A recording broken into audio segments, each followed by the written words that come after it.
internet, I'm HamsterBomb, and my phone just went off, and you guys are joining me for some more Monster Hunter board game.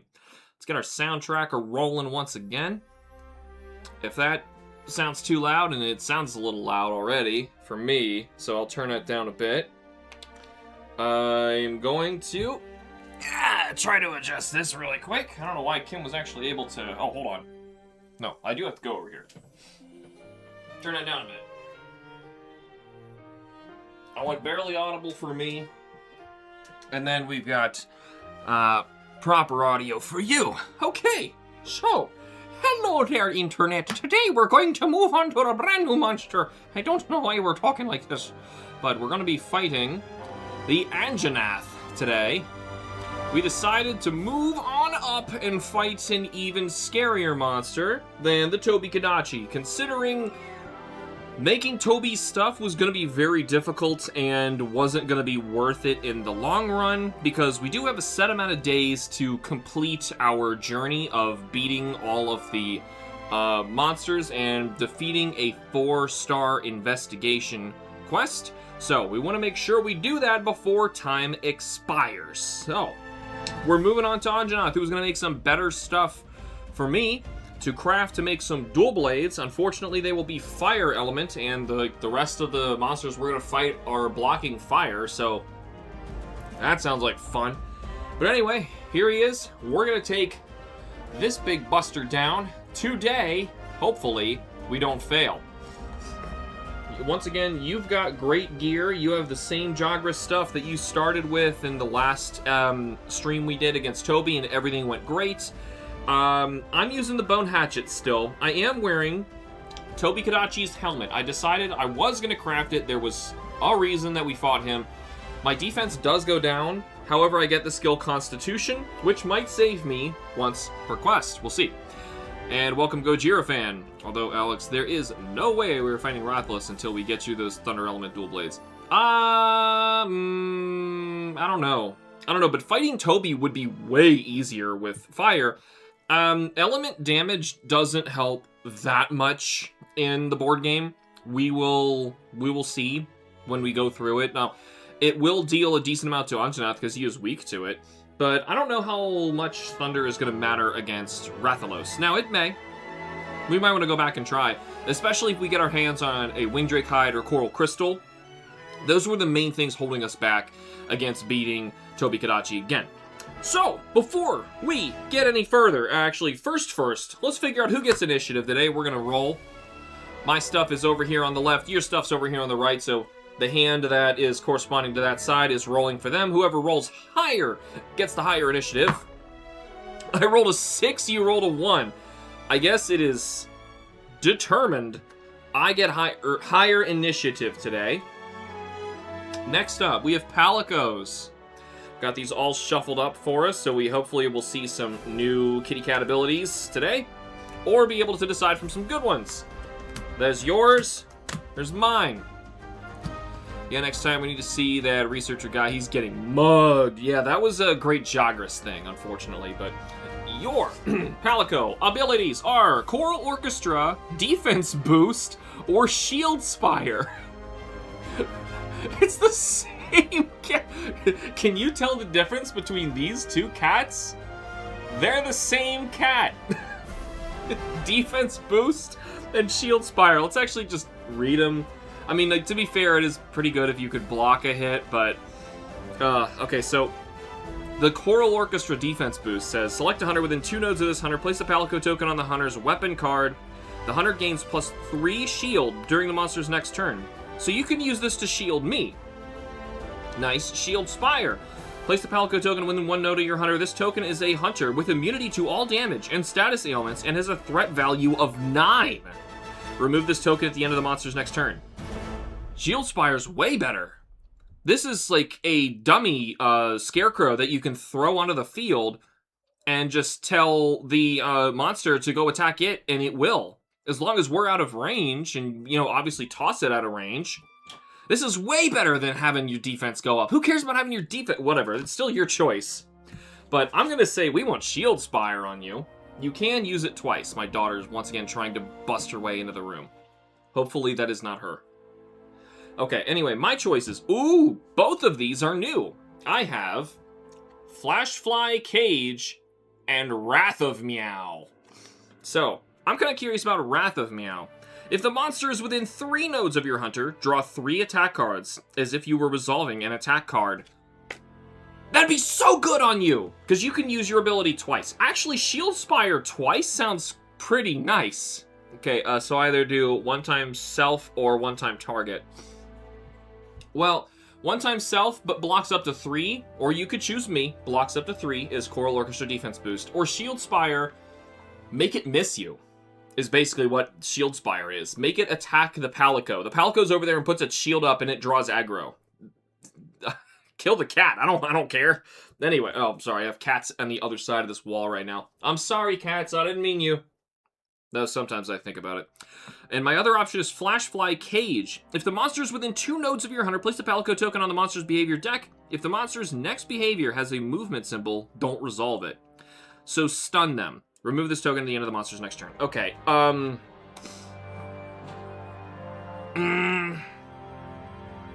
think Wrath of Meow sounds a little better. I mean, I'm at shield. Oh, yeah, 1 time shelf. Yeah.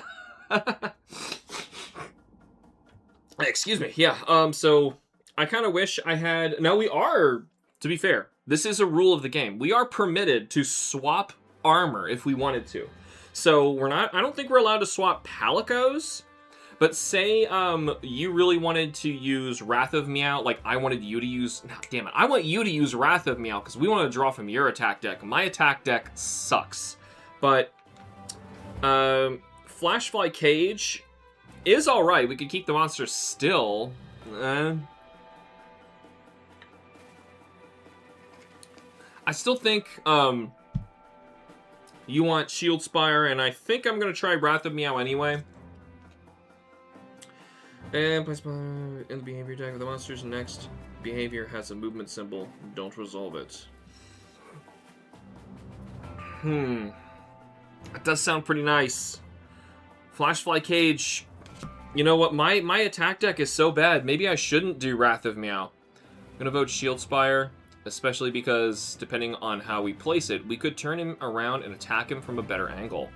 That is true. We do need to pay attention to how we can break his parts today, because Anjanath is our first monster that actually has, explain this, 4 different breaks with a symbol that I have never seen before. So if you see the, let's say, top left one, that is the face break.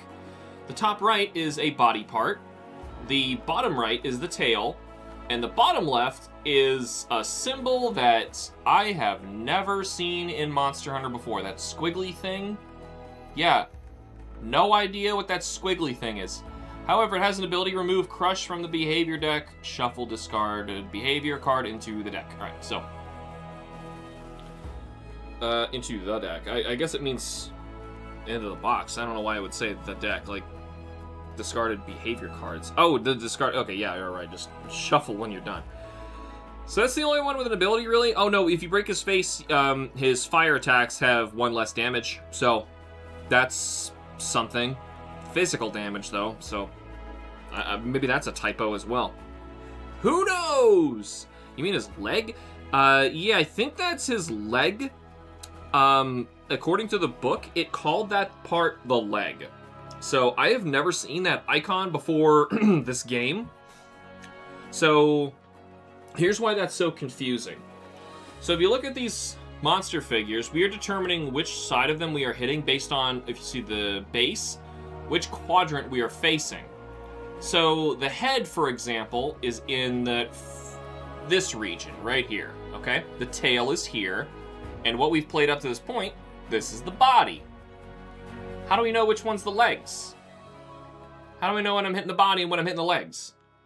So I guess when we get to the middle part, you just decide whether you want to hit the legs or if you want to hit the body. I don't know any other way to play it.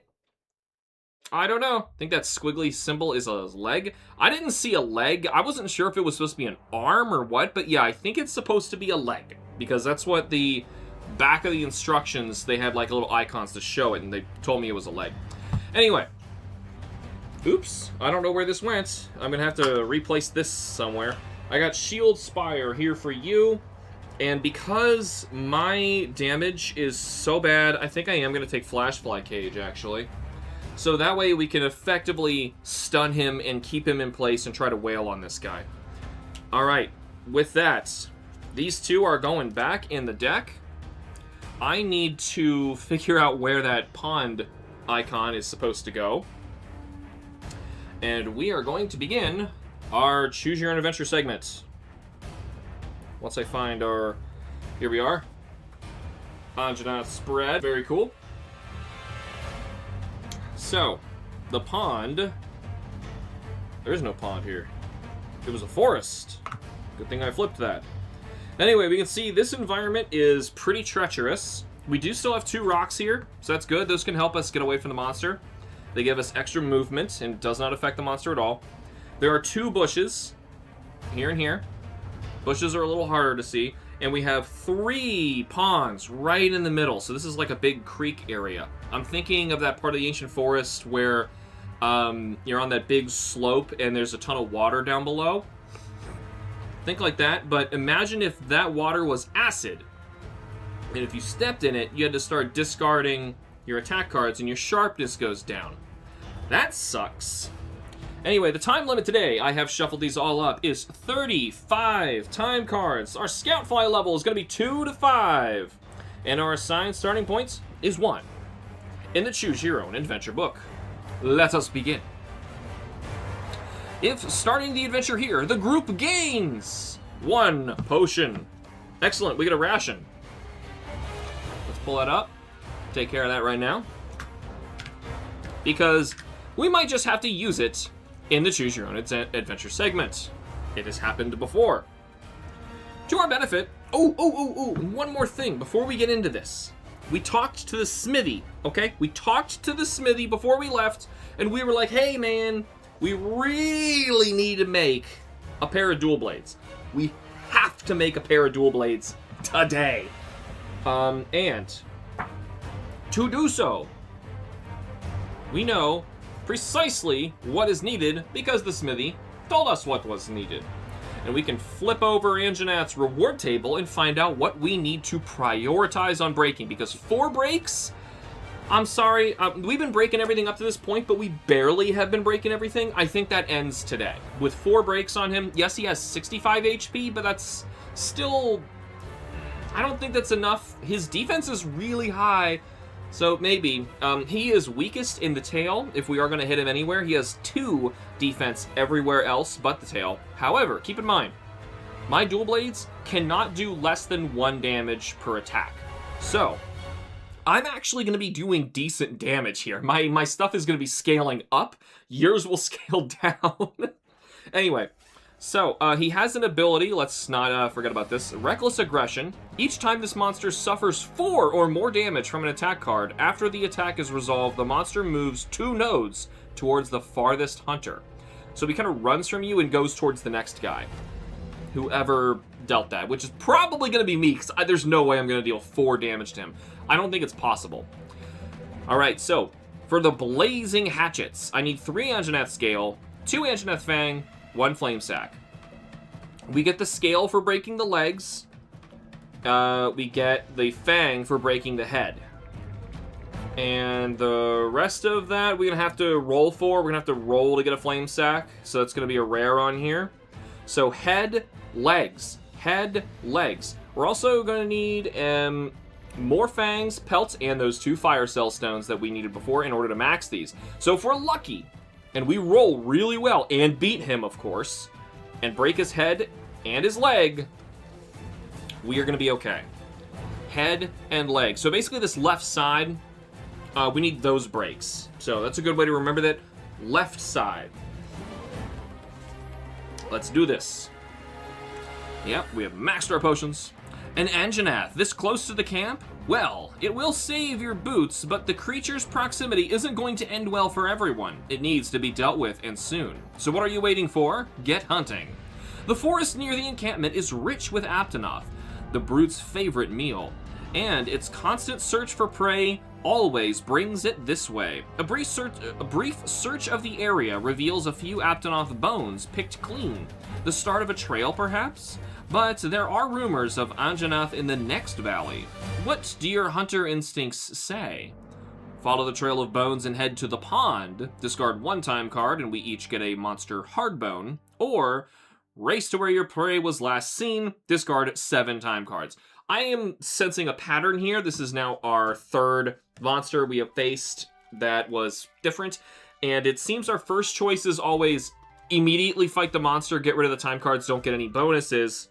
Or play the Choose Your Own Adventure segment. So, to me, we want to play the Choose Your Own Adventure segment. It's like the point of the goddamn game. So, I feel like we should follow the bones, get a monster hardbone, and go to the next entry. But that is my decision. What do y'all think?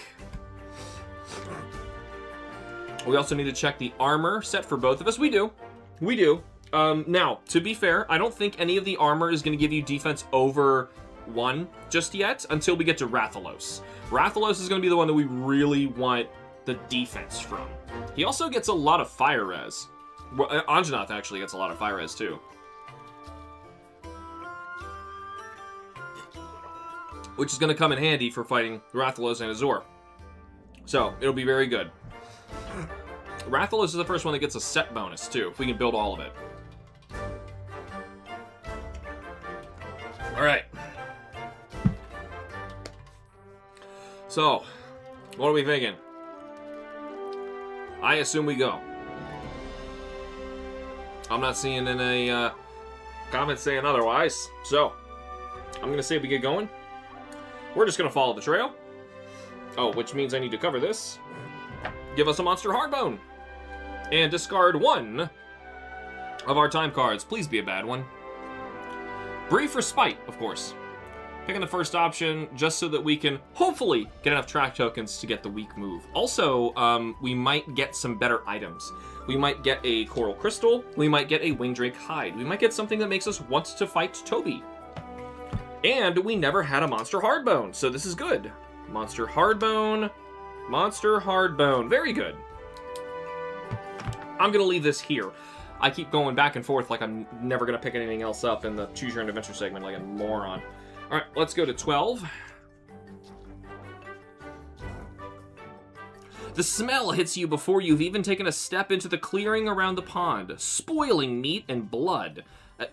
Nice and gory. Actually, I don't think you ever have like something that gory in Monster Hunter. Now, there was, in the original game, there was this blood feature you could turn on and off, where if you hit the monster, like, huge spurts of blood would come out, and then since then, nowadays, it's like action-y anime lines, and, you know, just Dragon Ball effects come out of the monster instead. I'm not really bothered by it, but it's something that, like, it was a thing. So, I don't know, this seems to have, like, a slightly different audience than the video game. Anyway, Anjanath was here, you're certain of it, but it isn't anywhere. The corpse of a small Jagras is, though. Its throat has been torn out, and most of its innards are gone. That is disgusting!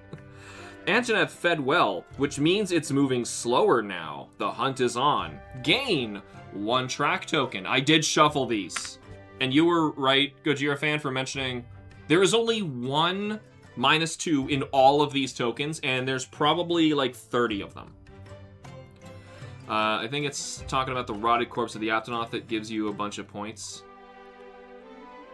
Talking about the rotted corpse of the Aptonoth that gives you a bunch of points. Well, luckily it did give us 8 points. Each hunter gains a monster keen bone and a quality bone. Look at that, we just get a bunch of stuff for being here. Our options are look around for more tracks or look around for more remains. No benefit nor time card loss for either option. I like this. Alright, so more tracks or more remains? Remains might get us more items, and more tracks is probably going to get us more of these tokens, which possibly could weaken the Anjanath. Give him a stupid attack where he just dopes around for a little bit. So we get a keen bone and a quality bone. We already had a keen bone, but that is our second. And Quality Bone, also our second.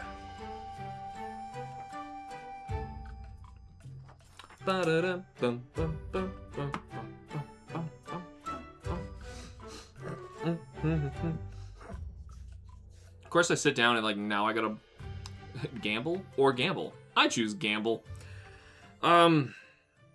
I mean, what do we want more of? Do we want more parts and bones and stuff, or do we want more tracks to weaken the Anjanath? I'm a little worried about Anjanath being particularly strong and us not being ready for him. So it might be better for us to go look for the tracks rather than more remains.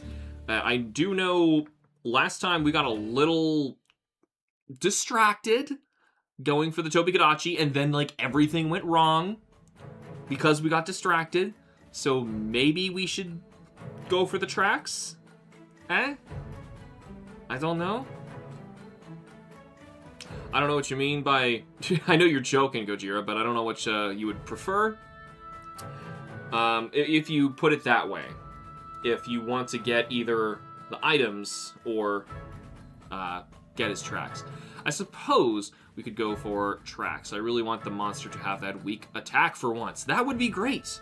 Now, neither of us are going to know when it's coming up, because them face down is how I will reveal them, so we might use Flash Fly Cage or Shield Spire on the wrong one, but even still, if the monster does something stupid on his turn and he's wide open, please, anything better than what we had for... Actually, you know what? Whenever I flip Rampage, that's when we got to do it. This could still be helpful. Yeah, I agree. Well, let's go for the tracks. So, 17. Anjanath moved this way. Its tracks are closer together. It's moving slower. Satiated from feeding so heavily. It's far from difficult to follow. Discard one time card. Tactical shift. Not a big deal. Each hunter rolls on the following table. 1 to 2, gain 2 track tokens. Then progress to entry 11. 3 to 4, gain or reveal 1 track token. Or 5 to 6, gain 2 track tokens. Hey! Once each hunter has rolled, progress to 19.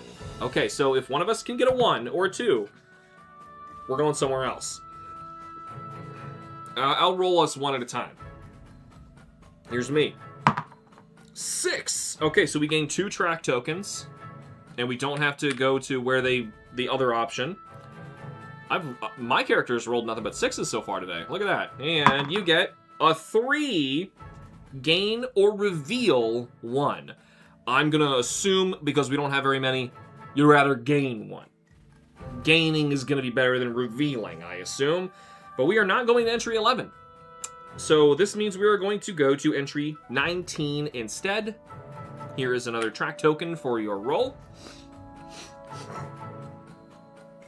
You pass out beyond the fringe of trees, confronted by the dizzying expanse of the Great Plains. Okay, we don't, like, fall unconscious pass out. Yeah, I assumed it was gain 1, so I'm glad that that's what you said. We emerge out of the shrubbery. Huge, unyielding flatness stretching before you, almost blinding after the closeness of the forest. You can't see Anjanath, but it can't hide out here. Of course, of course, it went this way.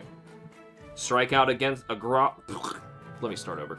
Strike out across the Great Plain, or you need to rest. Shelter in a nearby cavern that has a discarded pick outside. Discard 1 time card. A discarded cavern with a cavern with a discarded pick? That sounds like mining to me. Welcome, Jack Appleton. That sounds like mining, but at the same time, we did not see him across the plain. We could attempt to go after him. We got 4 of these. If we're lucky, we finally have like a good amount here, but we got -2 last time. The game is really trying to screw us over. So, our options are try and stick to the path, go out across the plain where we think he went, or try to rest and go mining. We could easily lose him. Now, eventually the Choose Your Own Adventure thing is going to end, but we're going to have less time cards to work with, and remember, each time card is a turn of combat that we're missing out on. So we need to make sure we have as many of those as possible. So regardless, I think we discard one. Oh no, we only discard one if we choose the mining. So, mine or follow him? I don't know what I think. So I'm glad that we got more of you guys in the chat to help figure this out for me. My gut says we should follow him.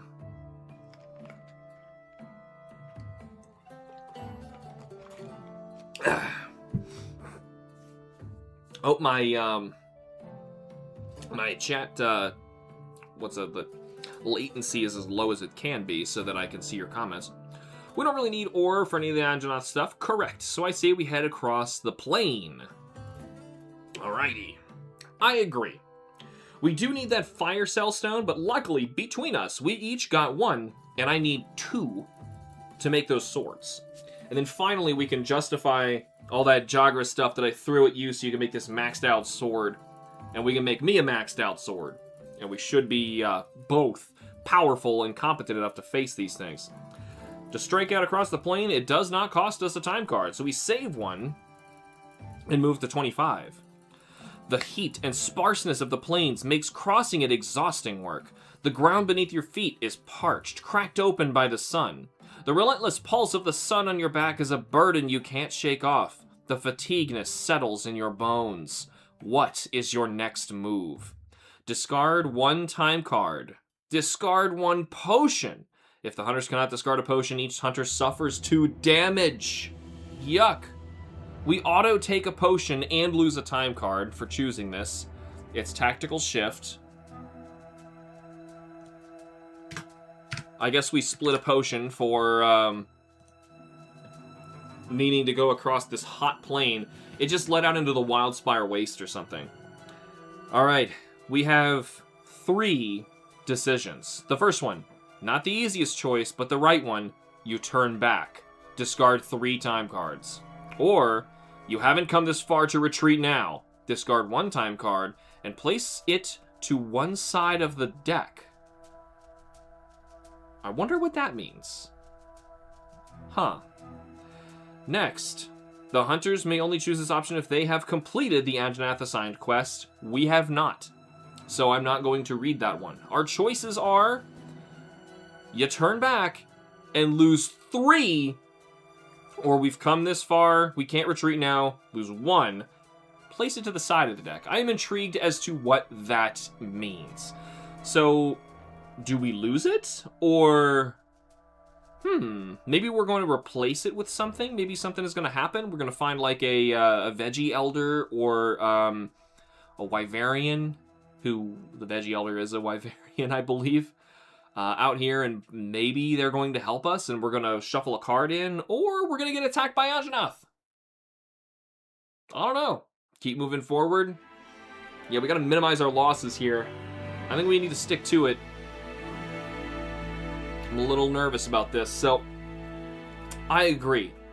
Let's move forward. We're going to take this 1 card, which is Keep Hunting, a good one, and place it to the side.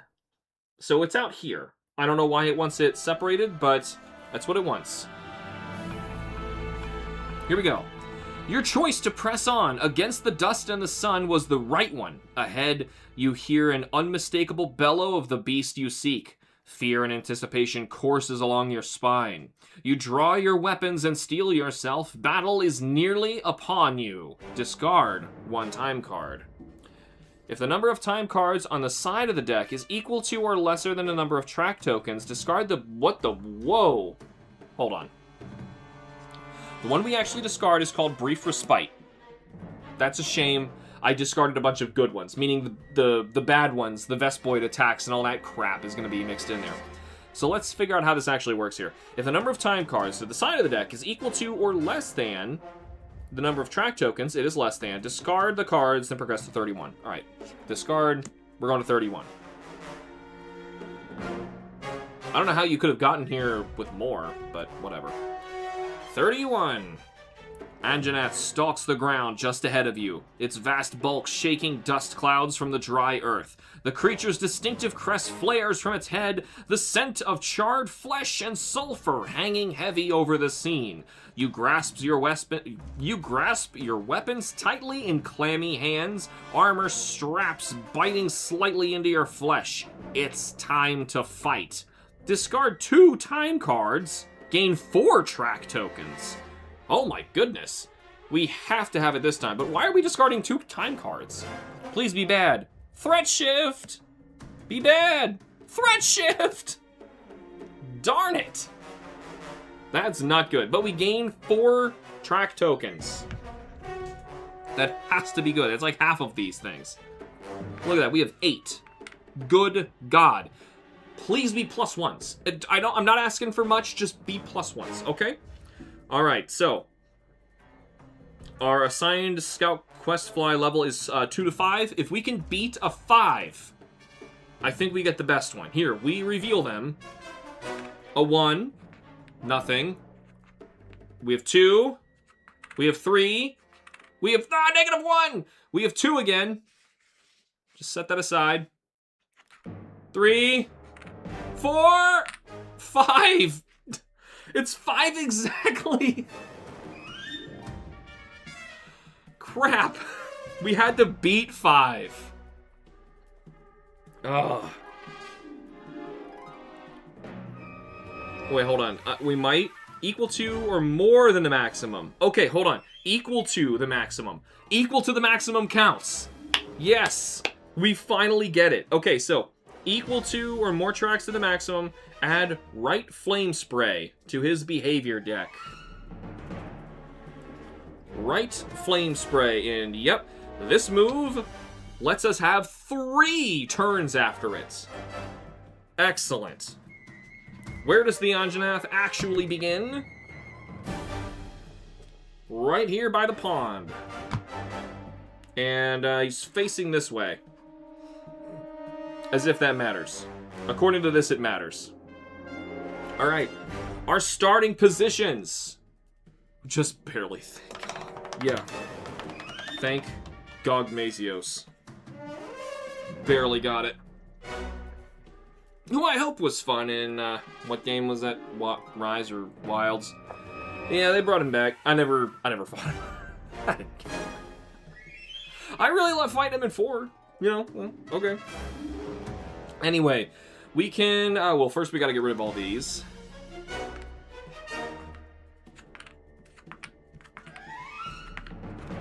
I'm gonna shuffle those up again, and for now, we'll just kick them over here. I'll get all that later. Our hunters are going to spawn in these far corners, or here or here. Basically in the 4 corners of the map. I have the threat at the moment. That is closest to Anjanath. 1, 2, 3. 1, 2, 3. So if you went up there, but we don't want to split up that much. This looks... I'm sorry, this looks better? No, hold on. Yeah, 3 and 3, alright. So we come up here behind him. Come from the depths and see we just engaged Anjanath. Yes. We finally got his bad move. Finally. We lost a potion for it. We gained 1, we lost 1. But we got it. We're ready to go. It's Anjanath time. As always, the monster starts first, and I need to shuffle this into his behavior deck. Which is very small, so it's kind of hard to shuffle something this size. I wish, like, of all the cards that they printed that are so big, that the behavior deck cards would have been full size. These are just kind of hard to shuffle. Our ability is Shield Spire, which gives us a dummy to take an attack. Yes, you can use that twice. That sounds great. So, however, we're just engaging him. I don't think that's going to matter. And yes, Gogmazios has the Fatalis Elatrion treatment in World. Health gates 3 phases. DPS check for nuke. Nuke team wipes if not done. That's dumb, but okay. Anyway, Anjanath moves first. It's Flame Jet. He's leading with it. Okay, so he goes to the farthest hunter, which means he's going to take 2 steps forward. I don't know why he starts facing this direction, because he's going to turn to face me. Oh my god. Is that an instant cart? Holy crap, that's a hard move to dodge. Okay, so he actually backs away. 1, 2. He backs away from me because I have the threat. And then he fires Flame Jet, which can go up to 3 nodes away. So he goes 1, 2, 3. He basically shoots a fireball into this pond. Luckily, he backed away first. No, he went forward. He's totally going forward. Okay, he faces me. He goes forward. 1, 2. And now he shoots a fireball at me, which has a dodge value of 5. I don't know if I can dodge that at all. But I'm going to draw my hand. 1, 2, 3, 4, 5. Because my cards really suck. If you don't remember, here is your hand. 1, 2, 3, 4, 5. You could have actually done something about this, but it is fire damage, not physical, so I can't tank this. If this hits me, I am instant carded. Oh my god. I have to dodge this. Oh my god. Oh my god. I have to discard 4 cards to dodge this. 4. I have to basically be stammed out in order to dodge this. What's the 1 card I want to keep in my hand?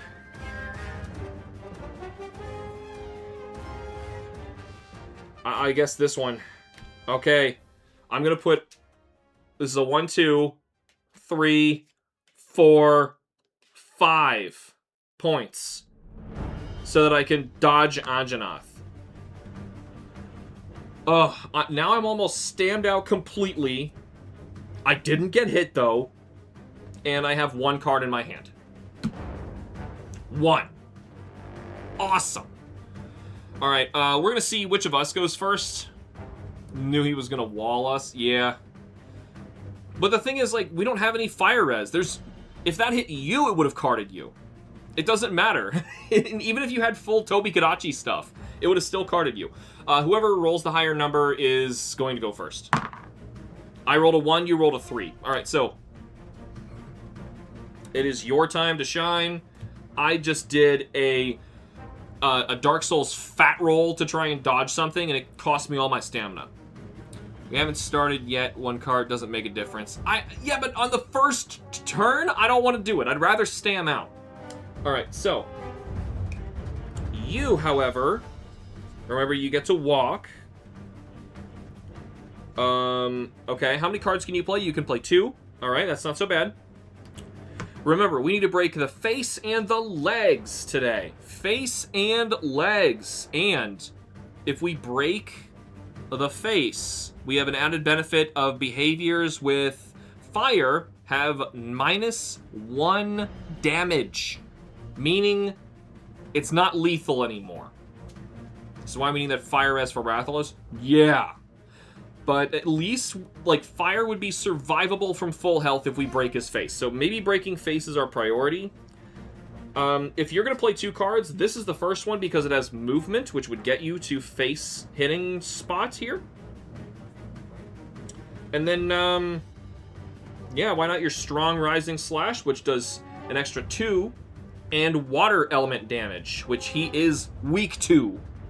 And 2 break tokens on the face. Which needs 5, by the way. Anjanath will give that fire res. Just gotta beat him first. Yes. Not only beat him, but farm him. We need 2 full sets. And we need dual blades. I am using garbage weapons right now. So this is what I say you should do. This is the most efficient turn. This is definitely what you want to lead with because you get to move. Quest complete! We did it! We haven't hit him yet. You draw 1 and you deal...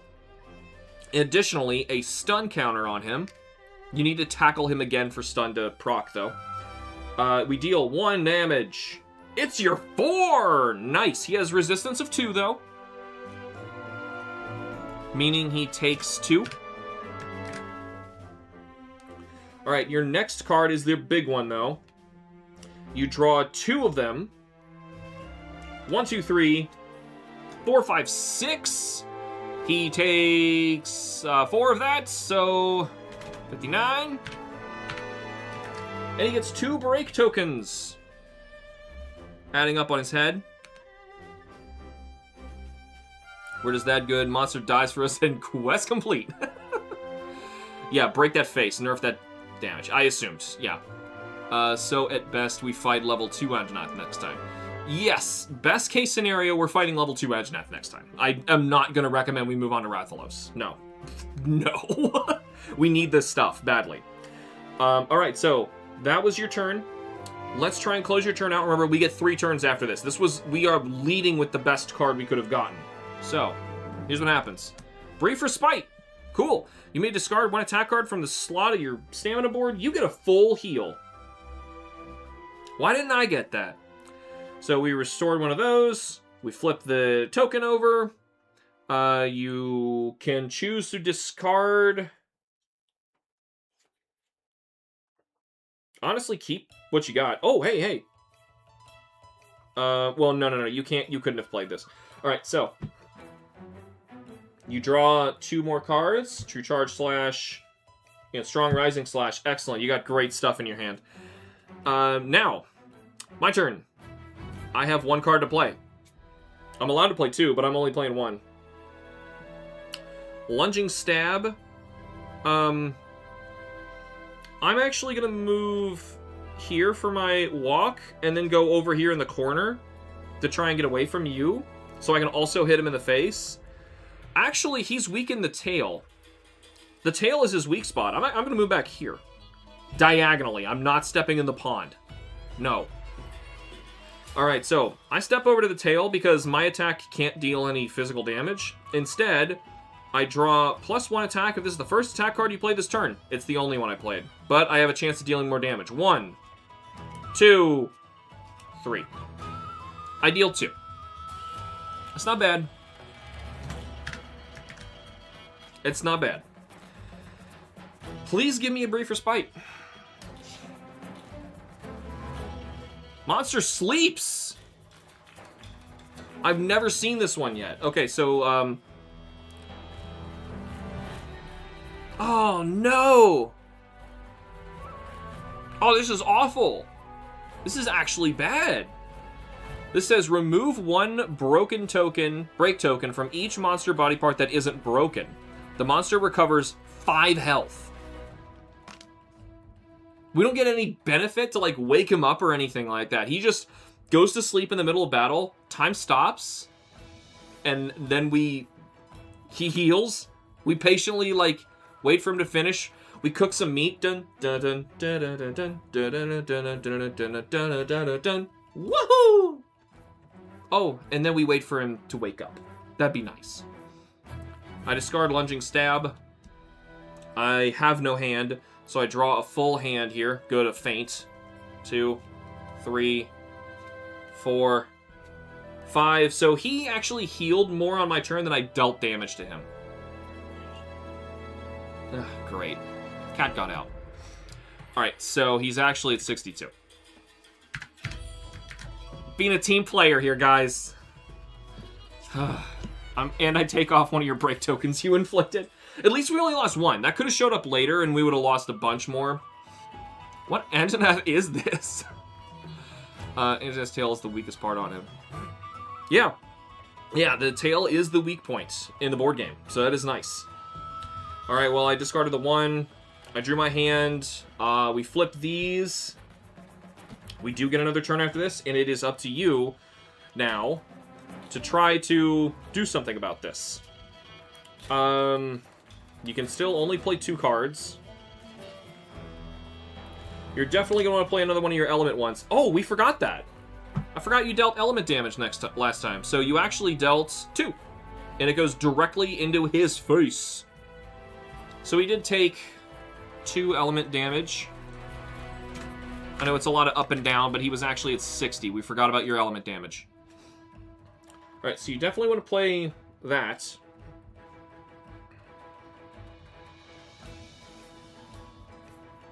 Ooh, strong charge up doesn't count towards your card count, and you can play wide slash. Okay, great. That's a really good turn. So you do a strong charge up.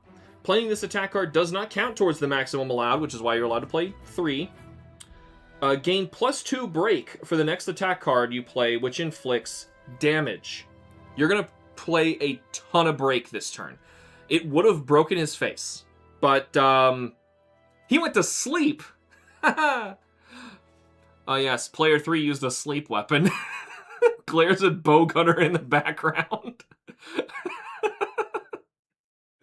Alright, so your first attack is Wide Slash, which deals 2 into his face. He has resistance of 2, so he takes 1.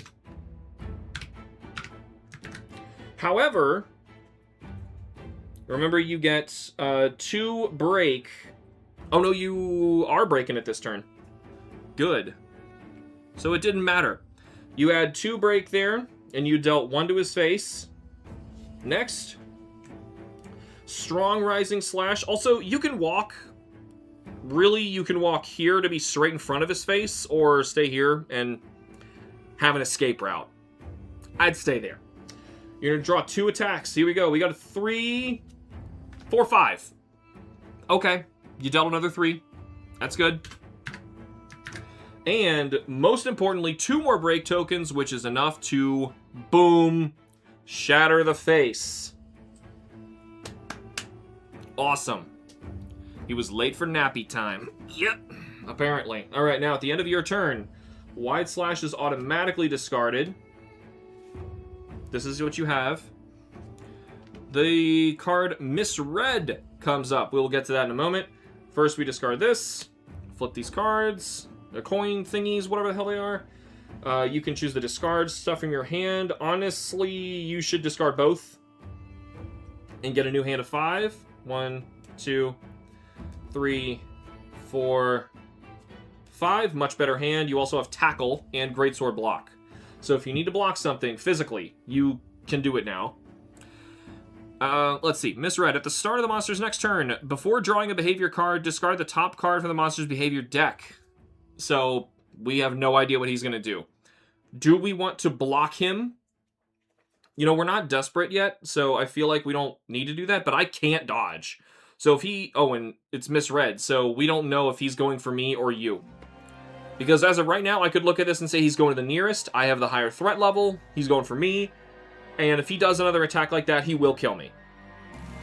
When this hunter successfully dodges a monster attack, discard your attack cards instead of playing them on your stamina board. Oh! I forgot I had Constitution. Damn. Can I retcon? I didn't realize I had Constitution.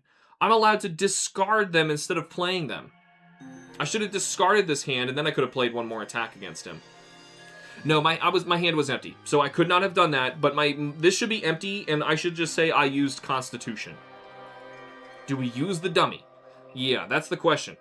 I'm going to say I used my Constitution. See if Anjanath punishes me for my slight retcon, but this is a new skill and I wasn't used to it, and we got to start using our ability skills. There. I used Constitution, that's done. I have 1 Flashfly Cage, you have 2 Shield Spires. It is up to you. We have no idea who he's coming for, but so far, I think we can block it. We're not desperate. We should probably use the dummy when we're desperate. Is the element damage a part of the overall damage too? Element damage just cuts through. You didn't do element last time, did you? Oh, you did, didn't you? You did another strong rising slash, you're right. I'm so bad at element damage. We have to draw another. He also takes 1. Wow, it's like the worst one in the whole deck, but it's 1 free damage. He does take it. Thank you, Cameron. Alright, so because of misread, I'd say save the dummy and block. Alright, so because of misread, we're going to save our dummy. We discard this card, which was Flame Snort, and instead, he does Flame Spray. Again? Oh no, he did Flame Jet first, but this one is also fire, but it gives us 3 turns after this, so this is good. If he keeps doing this, like, acting really slow, we'll be okay. If Anjanath targets Alex, we use the dummy. Yeah, we gotta pay attention to that. Right now, his next move is gonna be going for the farthest. So right now, he targets nearest. I break the tie because I have the threat. He immediately fires his flame spray. So, you know that, like, sneeze he can do? Like, he does that big flame spray, he just turns around and gets me with it. It has a dodge value of 4, which is much easier for me to dodge this time. I am... Woof. Gonna discard these 2. 1, 2, and 3, 4. So I have enough to dodge it. I can't dodge into the pond. So... let's see. Okay, so it actually attacks this whole region. So to dodge this successfully with 1 movement, I'm gonna have to go back this way, into the bush. And then he backs up 1. And that resolves his turn. Okay, so his face is open. It's my turn. I'm going to start by playing Feint to remove these 2 cards. We're allowed to play up to 3 this turn, actually. I don't have 3 in my hand, though. So I'm going to play everything I can. Starting with Demon Mode, I can finally put in my first slot. Alright, who sprinkled pepper in his nose? Player 4. These other players are already out to get us. And then I have Lunging Stab. So my walk takes me here. The beginning of Lunging Stab can take me here. So I can attack his face. Not going to be great damage, but at least I'll be able to do something. Now, draw +2 for each other attack card you play this turn, inflicting damage. So I total 1, 2, 3, 4. Yep, 4. Just making sure I read this correctly. I do 1, 2, 3, 4, 5, 6 damage to his face. See, I can be helpful. His defense is 2 up there, so he actually takes 4, and he was at 55. All right, so 51. I backed up and erased it before I saw what it was, so I had to check the actual stream. Like, oh shoot, how much HP did he have? All right, my sharpness right now is 3 cards.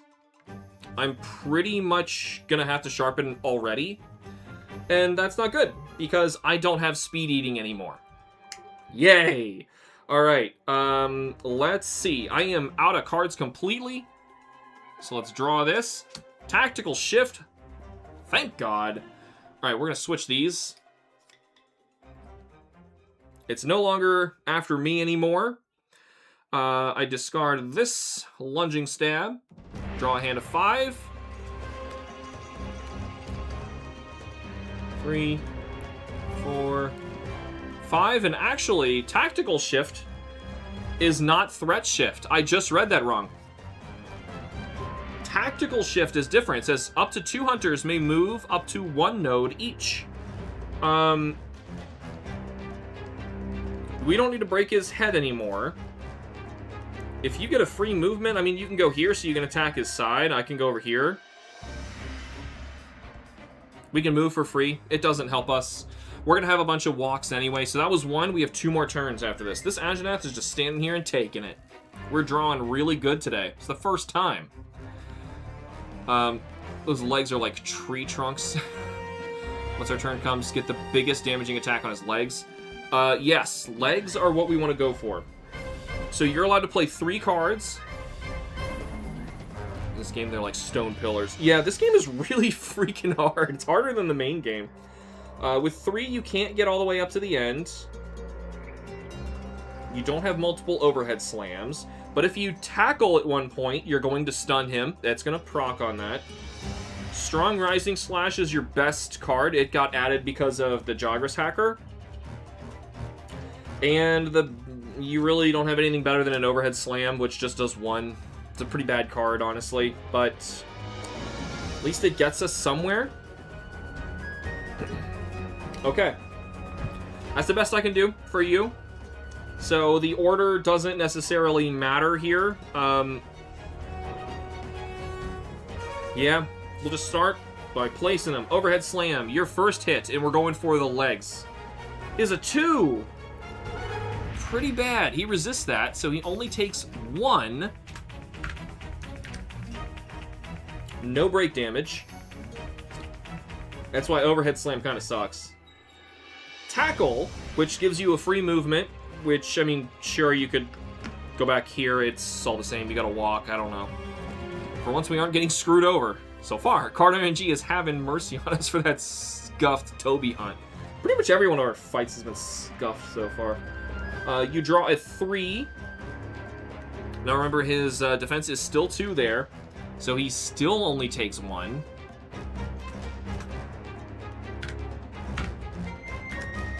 However, this causes stun to happen. I'm going to put stun on him right here so that I can remember that. He is stunned for this next turn. Good job. Strong Rising Slash. Here's your big one. 2, 1, 2, 3, 4, 5, 6. Meaning he takes 4.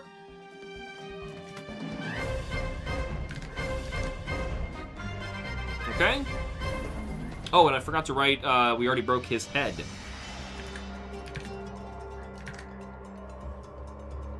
Okay. Excellent. This does break damage.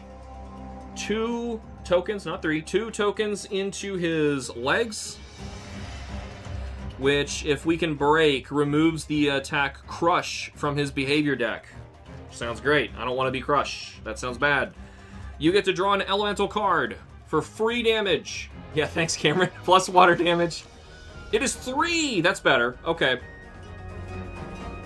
A 3. They go up to like 5 in here, so it's pretty wild how much you can get. Okay. Down to 42.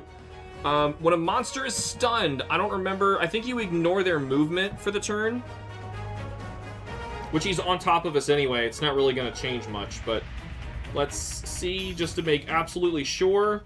That's Hunter's Suffering.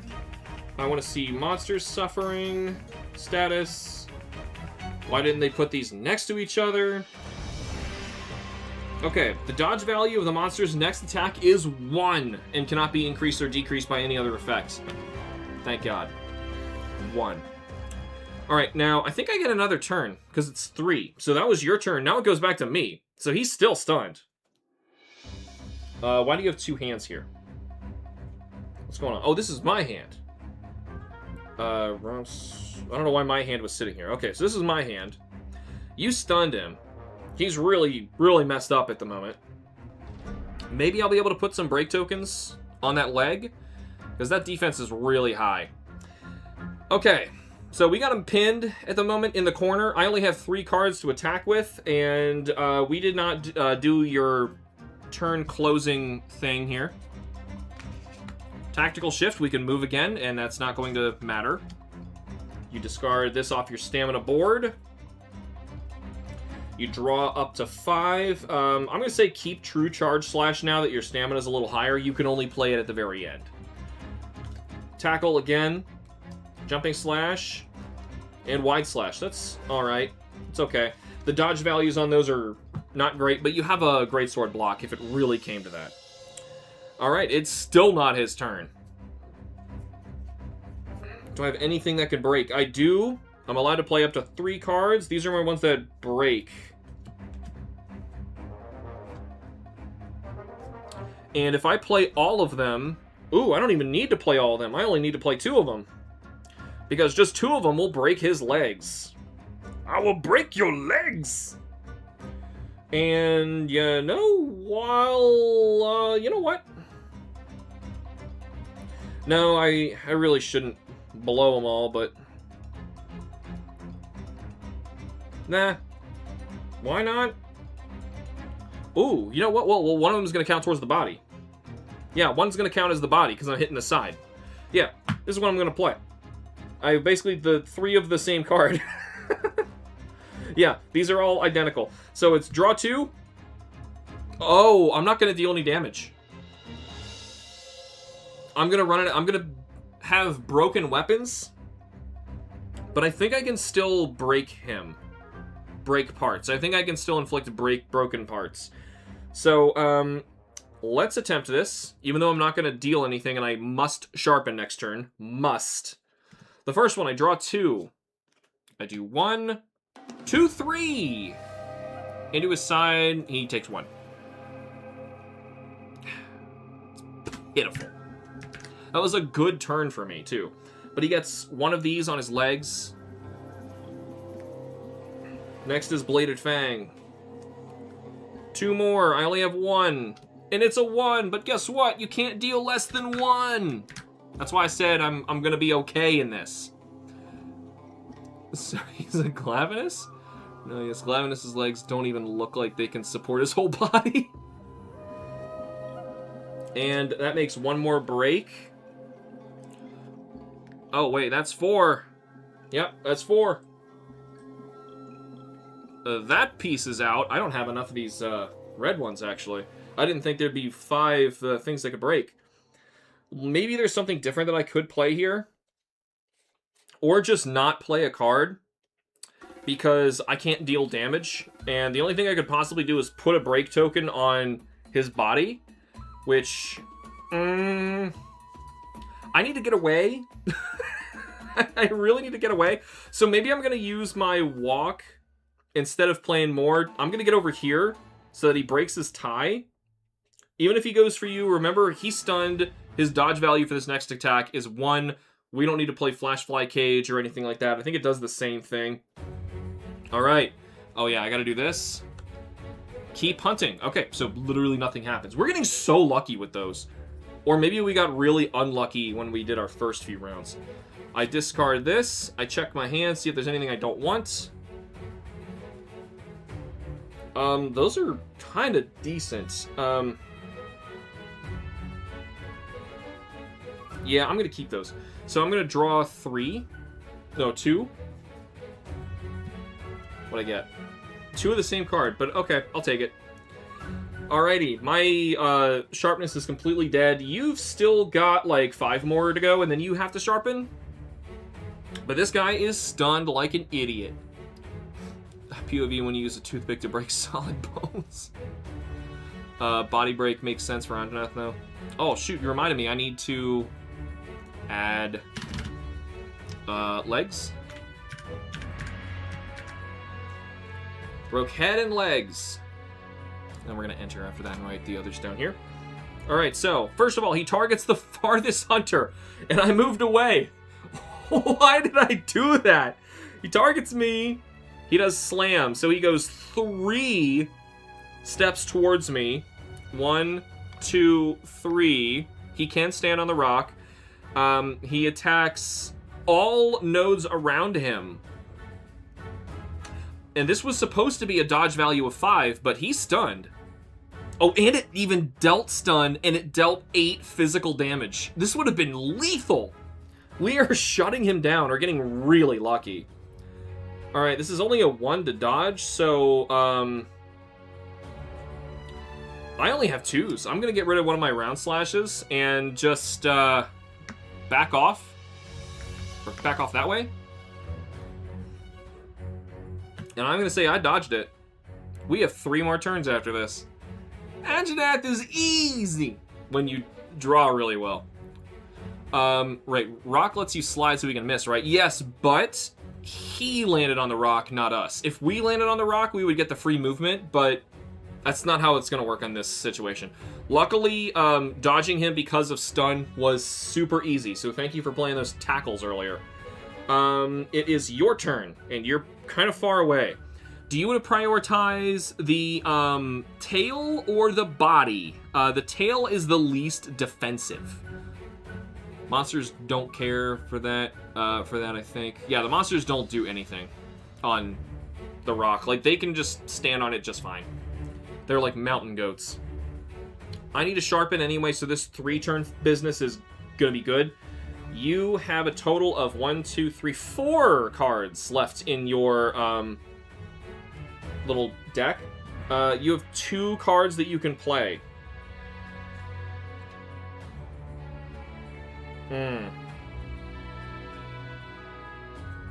Okay, if one of them is Tackle, you can reach him, and then you can play either Jumping Slash or True Charge Slash. I can figure out which one does more damage. One of them breaks.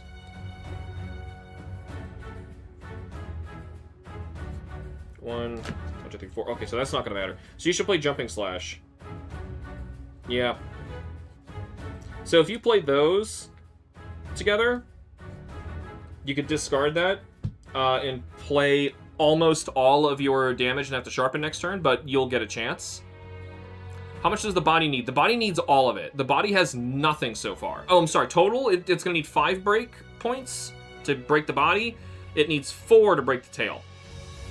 The body has defense of 2. Tail has defense of 1. Body requires 5, same as the head. Yes. It's actually exactly the same as the head. Requires 5, defense of 2. The legs were easier. They're defensive 2, only 4 break tokens to break it. So right now you can walk here for free. If you play Tackle first, this is why I recommended Tackle, not just for the stun token again, that's great, but you can now walk here. You're at the line, so you can decide right now whether you want to hit tail or body. You deal 1, you deal a stun point again, and then you can end your combo with Jumping Slash, which almost empties you on your cards, so you have to sharpen next turn as well. I'm definitely going to sharpen on my turn, like, immediately. I don't know why sharpening doesn't clear your stamina board. It should, but no, that's what potion drinking does. It's a board game, you know, that's the rules. So do you want to hit tail or do you want to hit body? Deal stun in that tail.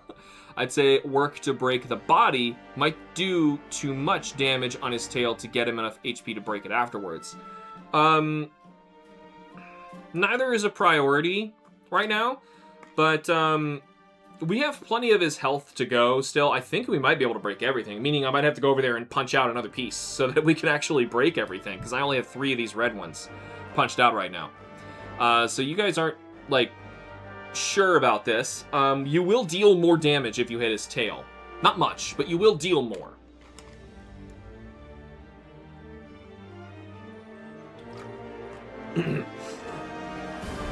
It matters. Because of how much defense this sucker has, I don't think we'll be dealing that much damage anyway. Good point. Yeah, so, I want you guys to come up with a decision while I punch out this piece we need. Because it looks like we are going to break 4 pieces. Body or tail? Make your vote. I got to move all this stuff. Aw, oh, man, the cat jumped on it. Come on! Meow!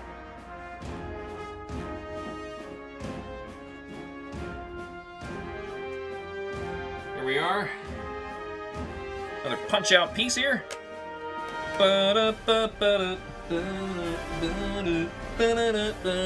Not that kind of punch out.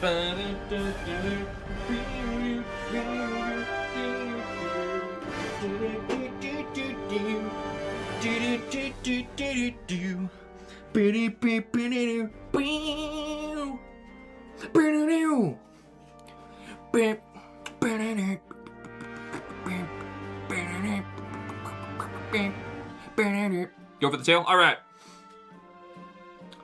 Let's do it. So first, you tackle, which was your move to move here, and you flip 1 to do tail damage. It's a 3. His defense is only 1 back there, meaning you deal 2. No break damage, but you do deal stun damage. And you end it with a Jumping Slash. So, if this attack card is placed on the 5th slot of your stamina board, discard it. You can immediately discard this card, so your stamina is not totally stammed out.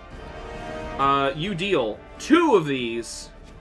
1, 2, 3, 4, 5, 6, 7, and a break token in the tail, which is 6 damage. Nice hit. Very clean. This is our first of 3 turns, so both of us are going to sharpen after this, and we should be good to go. Alright. We draw your card. Please don't give us a Vespoid. Threat Shift. This is the one we wanted. Now we're switching the tokens. You are now the threat in the room. That he's realizing who's dealing all the damage. That's fair.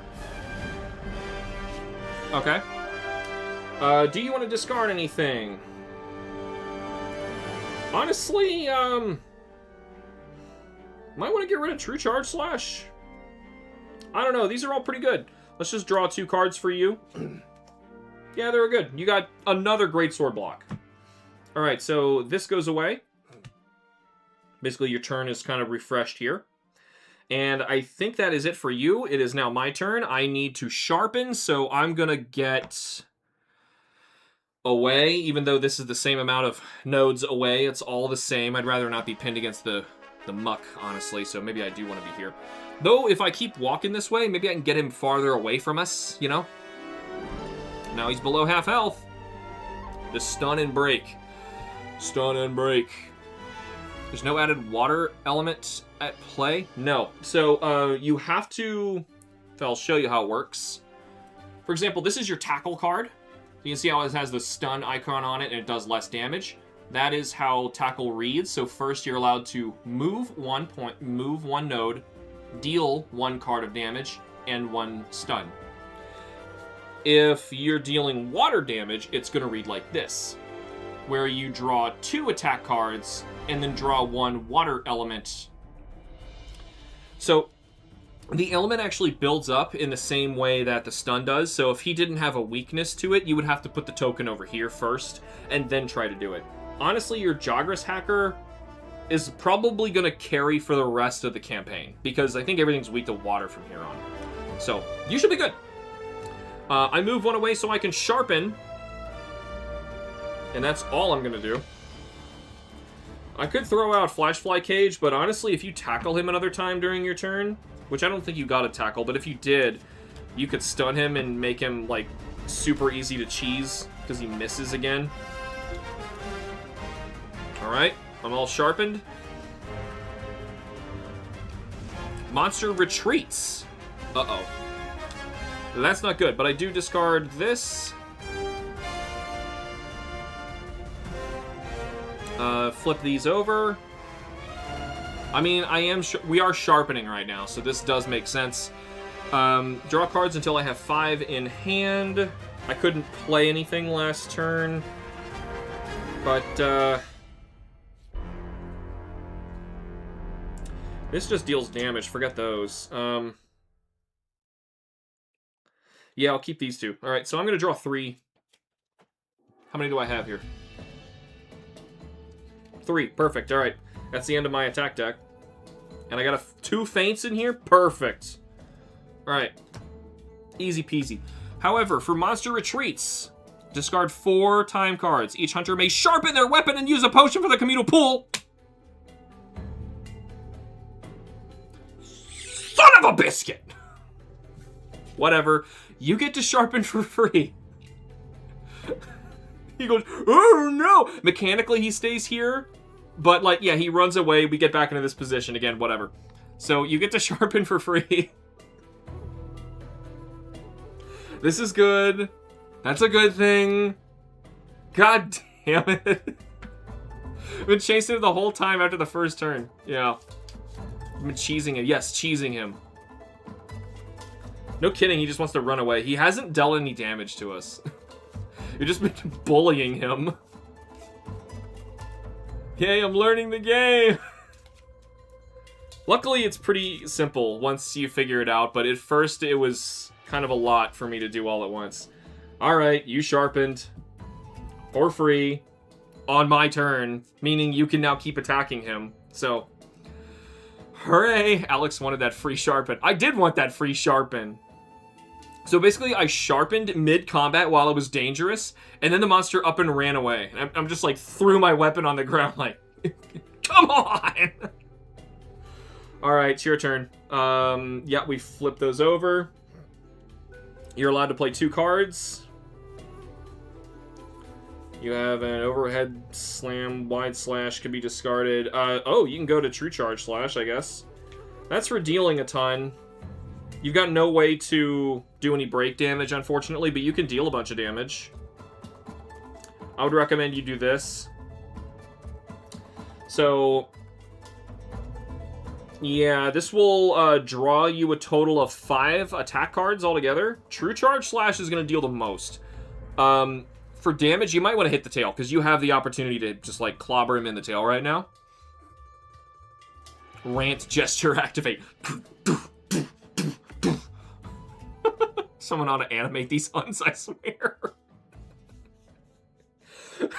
Some of the stuff would be really funny, like, wouldn't make any sense. Or like, we run out of the hunt, and then just Vespoids appear out of nowhere. I kick a poison cup and sit in it and, like, start splashing. all the memes would happen at once. Alright, anyway, I just kind of grabbed these. This is probably your best bet. I think we want to hit the tail for the damage. If we want to be careful, we'll be careful later. Just let me break stuff. I deal nothing. Alright, so you may discard this card after putting it on your stamina board. You draw 1. It is 3. You get 2 damage. But here's your big one. Oh, shoot! It says you may discard it after placing it on the stamina board. Oh, now you got a question. If you don't deal very much damage. If you do, you stam out and use true charge slash. Your alternative is to deal 1 more card of damage, or 4 and stam out.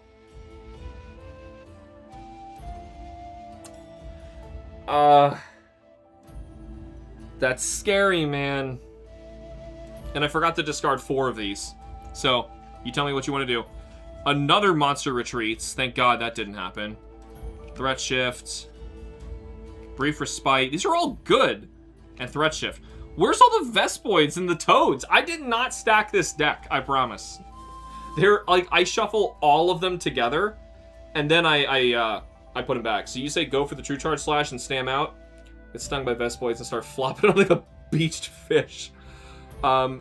We have blocks and a dummy. We'll be fine. Good point. That is a very good point. All right, so we leave the wide slash in here, or you know what? Honestly, put overhead slam in there instead. It's mechanically the same card, but you don't have to discard it, so save wide slash for later. All right, so now you're going to do 4 attack cards. 1, 2, 3, 4, 5, 6, 7, 8, 9, 10, 11, 12. And he only has resistance of 1 there, right? Yep, 1. So he's taking 11 damage.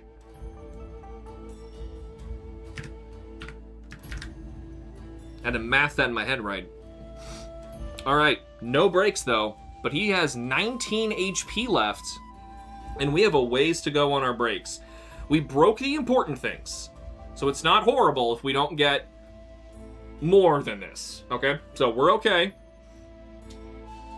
If we stand by, that gives Anjanath the chance to finally hit us. He might. If he uses a fire attack, you might actually be in trouble. Okay, so, I sharpened. You attacked. Now it's my turn, I think. That would be 3. 1. Did I go first? Was it 1, 2, 3? Or is he still standing there like an idiot? No, the first one, I think I attacked him and then I backed off and sharpened. Okay, so it is his turn again. We gotta end your turn properly. So this gets discarded. What actually is the time card? Paratoad, here we go! See what you can discard here. You don't honestly need 2 greatsword blocks. I think you would rather have more stuff in your hand. So, and Wide Slash you could discard as well. How about you discard those two and draw 4? You only have 3 here, but you have a strong charge up. That dodges for 3. That's great. Paratoad! Now Alex can break that too? Yeah. That is true. We haven't even used our Palico abilities. This Anjanath is the biggest pushover we've fought so far, so... Granted, we still have 20 more HP to get through, but that's like 2 really good hits from you in the tail. There are the toads. Alex asks, and you shall receive. And a tackle. Hey, he's got a stun token on him. You could finally proc that. So that's pretty good. You got a decent hand. Paratoad, I'm making you roll this. Okay, here you go. Here's your hand. And it is on camera. Right there. You kicked that frog and you got paralyzed. Again. There goes your hand. Every time you kick in these frogs. Do you have any break stuff? You don't. You know, that's not terrible then. Keep the Greatsword block for sure. And probably strong charge up. Well, then you can't do anything next turn.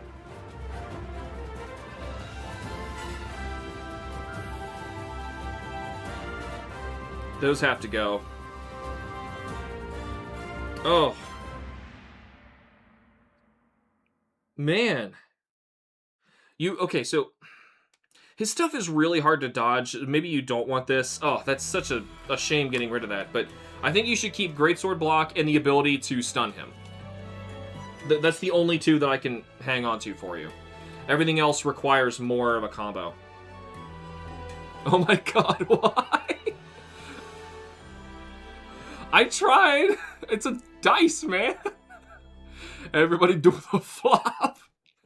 Yeah, your character's like just... You haven't even moved in like the past 4 turns. You just stood here and you're like, oh, there's a frog. You just stick it in your mouth. Alex is going to get another poison cup. It's inevitable. Block and stun. Definitely. Yeah, we kept block and stun. So at least you have something. Anjanath's turn. He is going for the nearest hunter and you have the threat. He's coming for you no matter what. It's a fire attack. Awesome. Oh my god. Fire means you can't block it. It's physical damage that Greatsword blocks. So basically you're hiding behind this in Monster Hunter, you can pull your Greatsword out and block a fireball. In the board game, if you try to block a fireball, the Greatsword doesn't exist. It just, boom, goes straight through you. Now, to be fair, your hands would burn. The fire would, like, go around the sword and burn you anyway. So, you take the full force of this. And, you can't dodge this. It's not possible. So, Shield Spire? Immune all damage and status ailments has a threat value of 9 or this token. Yeah, I think it's Shield Spire time. Okay, right flame spray. So he's going to spray and go a little to his right. So if you're going to put this cat anywhere, cat goes here. Dummy right now. Moment we don't have guard up. Well, it doesn't matter if you have guard up because... Oh, we'll guard up in the... Sure, I follow you. Activate the dummy, activate the dummy. Alright, I assume we're activating the Palico dummy, who goes here. Anjanath now goes to the nearest hunter, who is your Palico. Tries to burn him. Whoosh. He actually goes 2 steps forward and pushes the Palico. 1, 2. Then he burns him. Luckily, it's out of range. I am way out of range here. Now you guys are, like, fighting without me. It dealt 7 fire damage. Let's just assume your cat's basically dead. You do have 1 more Shield Spire because of your Palico Rally ability. And look at that. You're still in tail range. And we have 3 turns after this. Oh, this Anjanath isn't going to do a damn thing to us. It's a game over, man. I believe you acted last, so I forgot to flip this. Yeah, I think I just forgot to flip that. So, my turn. I've got my hand here. Let's see if I can even get to you guys. Yeah, I don't think so. So I can take my walk. Ooh, if I can step here, I can slide in.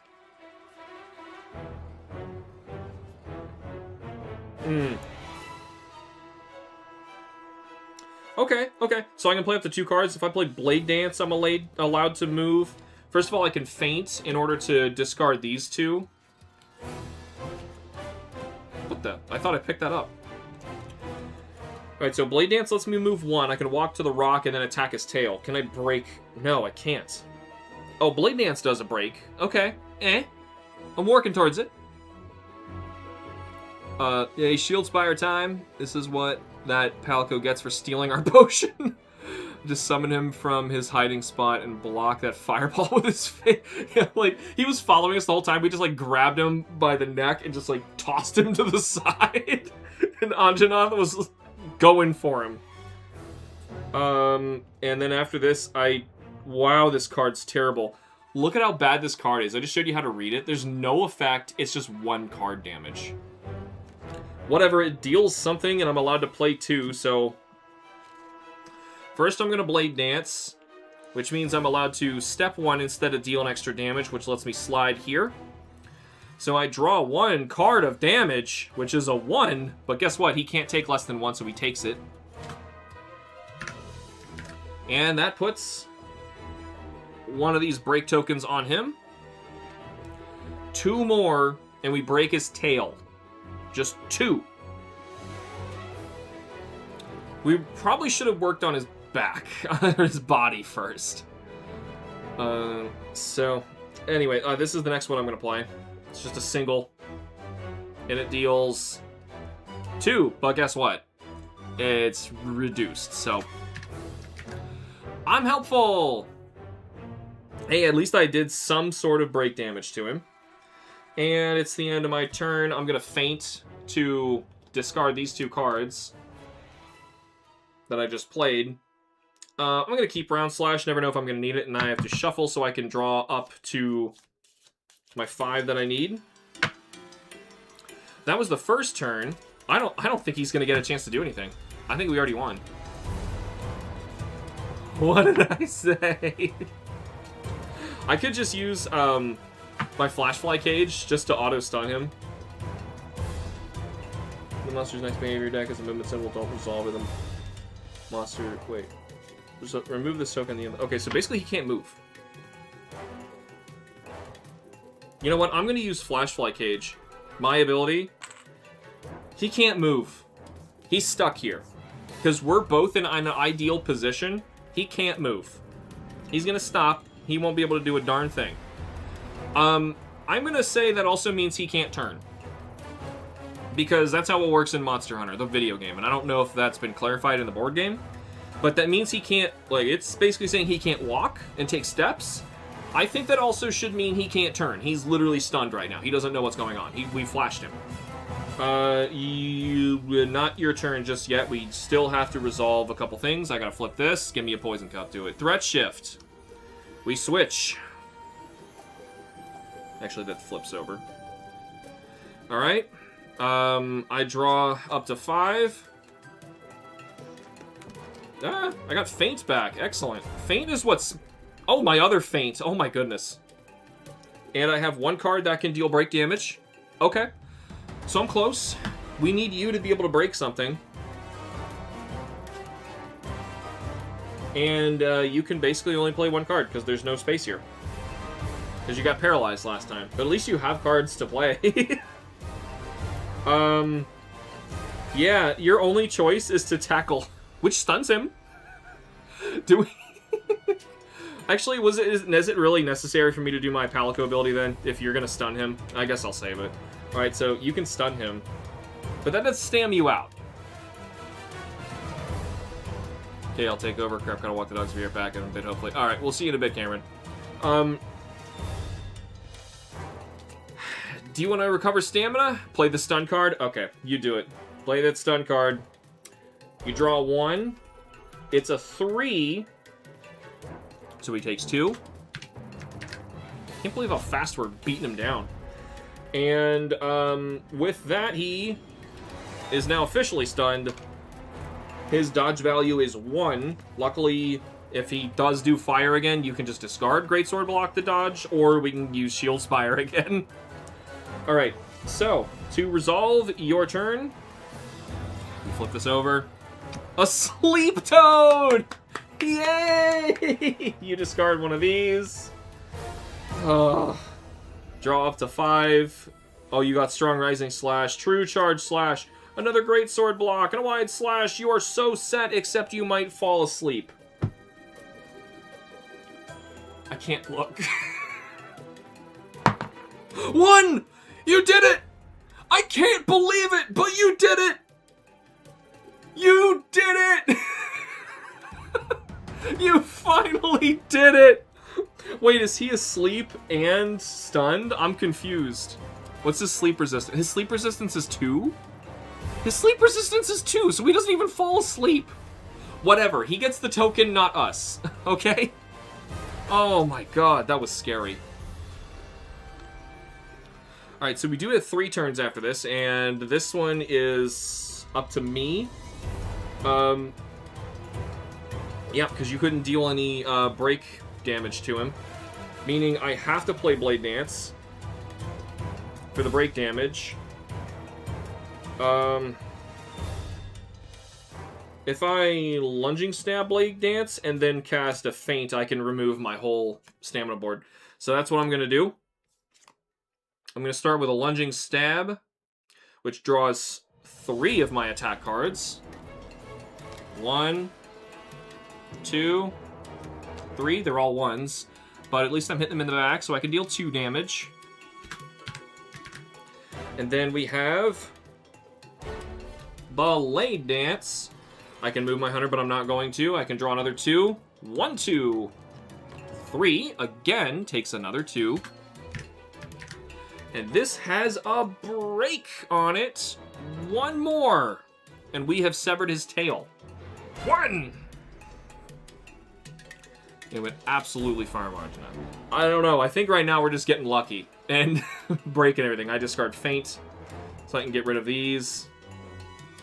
Anjanath has a lot of moves that we're finding that give us 3 hunter turns to do something. And we're exploiting the hell out of his AI. Whatever. We haven't taken a hit yet. And, like, every one of his hits is freaking lethal. So far we're surviving. So that was my turn. These flip back over. I draw this. Suspended Boulder! We finally get to use Suspended Boulder! Alright.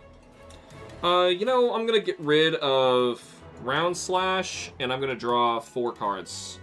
2, 3, 4. I have 2 cards with break tokens. If it gets to my turn again, I can break that tail. So if you want, you can start working on the body, assuming we can actually break the body. But first of all, we have Suspended Boulder. I did everything else. Yes, I did. All right, roll a die. On a 1 through 3, the monster suffers 5 damage. On a 4 through 6, your hunter suffers 2. That 5 damage is actually going to be a problem. We're definitely not prepared for that kind of damage. In fact, you better not accidentally kill him before you break his tail. All right, 4 to 6, we take 2. Just me, I take 2, which could put me in lethal damage range. That's actually really horrible. Or he takes 5. What is it? 1. Everything is working today, except for that, you know, paralysis thing you kind of did earlier. All right, we have the giant rock. Boom! Anjanath is the one to use the boulder on in the story cutscene. That is true. Yep, so crushes him in the head. He takes an extra 5 damage.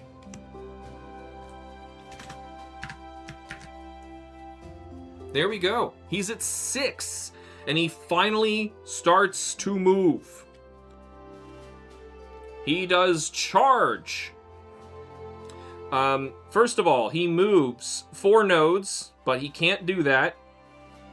Oh, actually, no, hold on. If I did this, because stun, the flash fly and the stun were different. We didn't want him to move. My flash fly made him not move. And stun, I think, made his evasion. Well, whatever. I'm not going to retcon that. I chose not to use that because we were stunning him. So basically, right now, the ability to dodge this attack is 1, which is great because the normal dodge value of this is 5. So since he's stunned, this is going to be easy. Who breaks the tie? I do. He moves 4 nodes towards me. Yep. 1, 2, 3, 4. I can't reach the tail from here. That's not good. He charges for 9 damage. I don't want to discard a Blade Dance.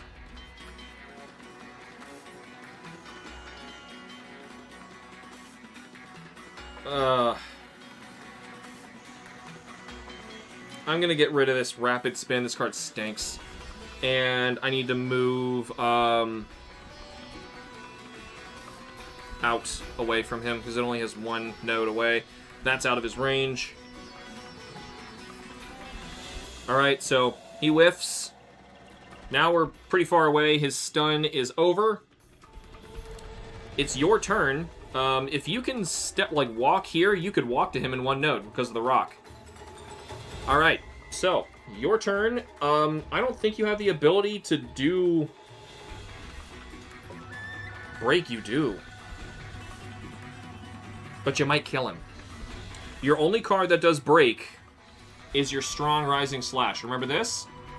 So you're going to deal 2 break tokens. You only need 1. There's no way he's going to take all this in the body and somehow survive. We had the Falling Boulder. I feel like you should just use this to cut his tail. You can't cut his tail. His tail's hanging over the edge. Oh, what are you going to do?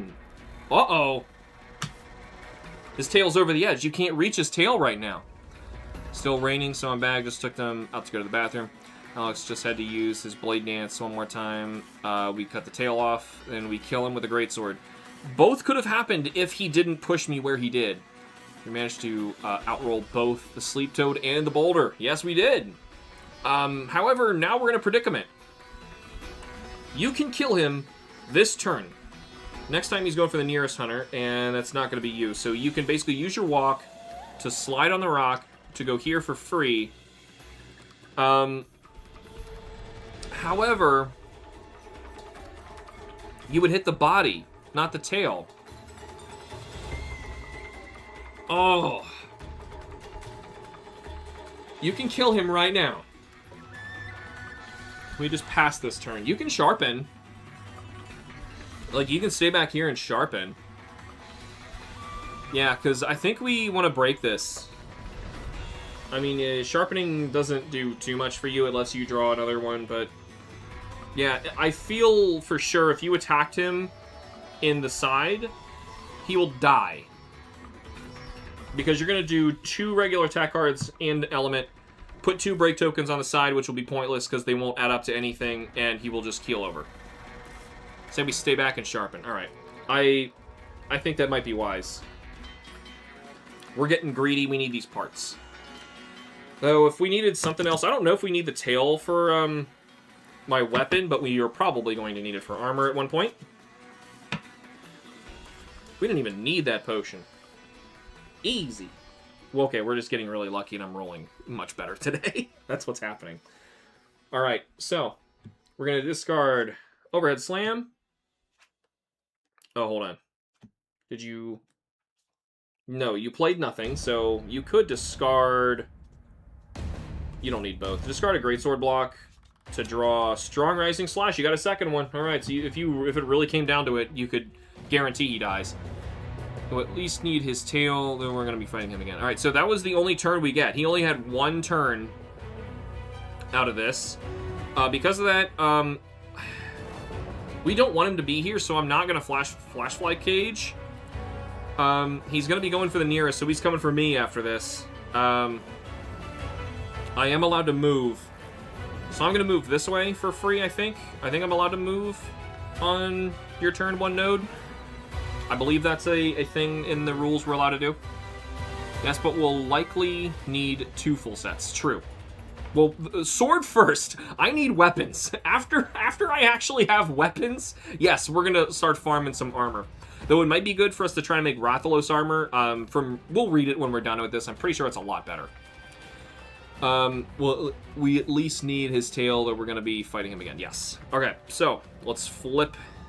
Hold on. I discarded that. Did we... Nope, I did not do this. Rampage. Alright, he's finally He's finally pissed off. So, during the monster's next turn, its behavior card has 0 players taking a turn after it. We finally got a bad one. You could have ended it. You could have ended it, but you didn't. We can still cart a few times, and we have a decent amount of time cards up there, so we're okay. But he's going to do 2 attacks in a row. Crush! Gets removed from the deck, and good thing, because Crush hit really hard. And actually, Crush gave you 4 player turns after it? Good lord. Anyway, it said to remove Crush from the behavior deck. So I'm just going to discard it immediately. Crush is not supposed to be in there. I forgot when we broke his leg, it's supposed to be removed. This is what he actually does. Bludgeon. He faces the nearest and moves 2 spaces to the left. Are you serious? Well, hold on. His left, if he faces me, is like 1, 2. Yeah, like that. Okay, so it's possible to hit his tail now. It's not very possible. And then he comes forward. Let's see, he's swinging everything on his left side. So he it's a hip check. He moved 2 to the side, and he's hip checking towards me. Unfortunately, I am still in range of it. 3 hunters get a turn after this, so we're going to have plenty of space. If I could just get out of the way. 5 to dodge? Oh, no. It's my whole hand. I can keep Blade Dance. But, oh my god, that's my whole hand. And the only way I can get to him is if I go through the pond. Somewhat... I doubt it. We don't know yet. Alex can dodge the first attack. He can Flash Fly Cage the second one, right? That is true. It's going to cost me my whole hand, and I'm going to nearly stam out, but I can do it. Alright, so I do it. I go for it, and... the way to dodge this is to roll into the water. How much attack cards do I have left? I have 3. And if I Blade Dance... Oh. It deals 1 break. I'm going to deal next to no damage, but I roll in the water. I knew it was going to happen eventually. I lose 2 cards. It's a 1 and a 2. Great. You attacked last, didn't you? No, you sharpened last. I forgot to flip you over. He's attacking again after this. Oh my god, you're right. Do we Flash Fly Cage now? It's not my turn. I don't think I can. If the no, oh, it doesn't say I have to do it on my turn. Monsters within 2 nodes of your hunter place a Palico token on the monster's behavior. Well, hold on. Yeah, you're right. If he's attacking again, there's no sense in going into the pond. So then I'm going to dodge this way. He's within 2 nodes. Flash Fly Cage. Just, no. This is awful. I need to stop him from coming after me. Because he's coming after the nearest again. Alright, so... Yep, here's his next turn after Rampage. Tail Swing. He takes... Okay, actually, this works out. Shake that thing off, baby. He takes 1 step towards the nearest hunter, which is me. Wait, hold on. Flash Fly Cage. He can't. He can't move. So he attacks around him. It misses. We have 2 turns after this. He ends up facing this way. He doesn't like... I guess he does like that full 360 tail swing. So that's okay. That's fine. We have 2 turns after this, and that's all we need. However, it looks like I have to go through the pond in order to actually deal any damage, which is really bad. And I can't reach his tail this turn. And I need to back up and sharpen. There's like nothing I can do. So I can at least hold him there for you and sharpen myself. Because I have Blade Dance. I have a way to deal break damage, but it's not going to work. I think you can get there. He lets you play up to 3 cards, so I think you can do it. We just need to wait for your turn. Okay, then we walk on the rocks, slide to the right, and attack his tail. Yeah, so you walk. Well, that'll be your turn. My turn, I'm just backing up and sharpening. I can't do anything. So I believe it's my turn right now. I'm going to try and be quick, though. Because you're about to end this. Now, it's possible you could draw really badly, but I don't think so. That's my hand. That one card's my hand, which actually means I need to draw. 2. There's all the break cards. Whatever. Alright, so I backed off. I sharpened. I discard this. I flip this over. What happened? Nitro Toad. Wait a minute. This could be great. Nitro Toad says, roll a die on a 1 through 3, place a break token on a monster body part of your choice. Or 4 through 6, your hunter suffers Blast Blight. I was sharpening, and a freaking frog was under me. It's a 3! Oh my gosh, everything is working in our favor today. I kicked Blast Blight. Actually, this is all done. I am done with my Palico. And I could just put a break token on a part of my choice.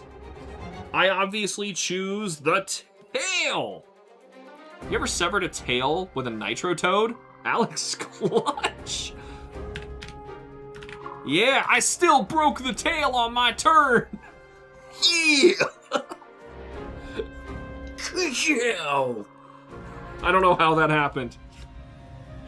I'm sharpening. I just backed off. I started sharpening like, oh, I can't get over there. There's all that water. And it eats away my sharpness somehow. And we sharpen. And this frog, like another one of those dreaded frogs, an explosive one, just shows up from underneath me, squatting down. I like fart on it or something. And Anjanath, way over there, explodes and his tail flies off. Alright, tails off! Woohoo! I discarded that. It is your turn right now, and if you can get to him and do this, and I think you can. Yeah. Yeah, we got this. Alright, so step 1, slide here. You gotta... Actually, hold on. We don't have to hit the tail anymore. Hit the body. Play two of these.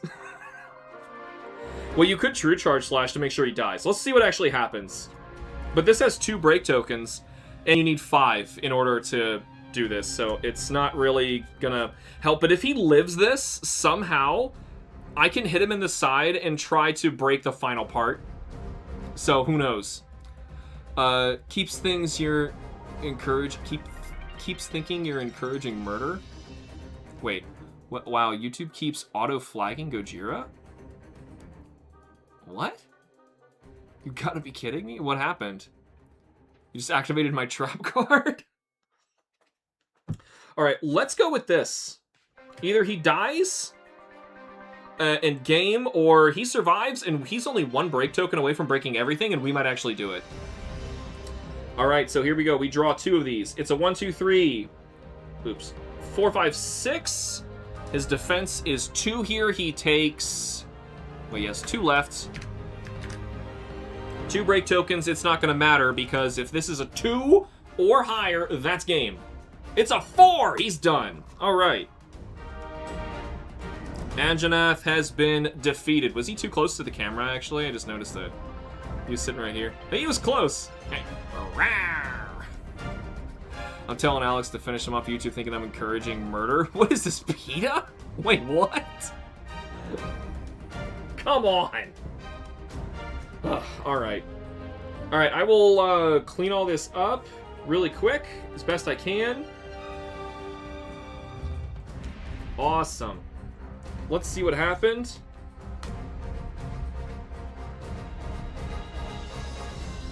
That was great.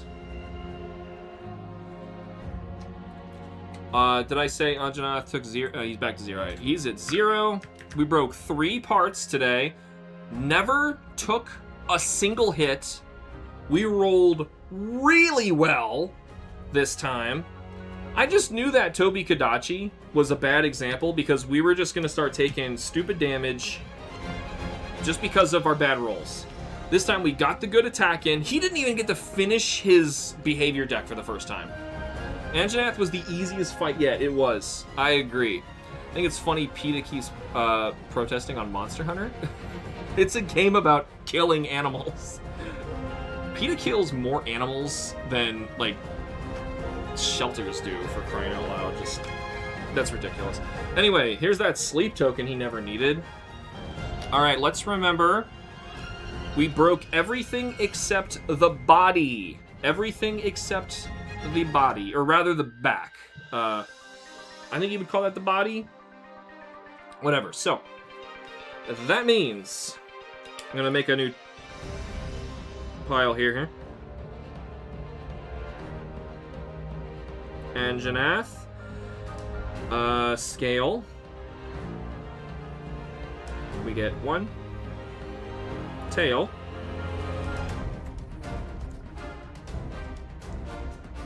And you get the Inferno sack if you break his back, but I needed a Flame sack, so hopefully I can get one. And the Fang. I'm gonna write the same thing on yours, and then we're gonna roll.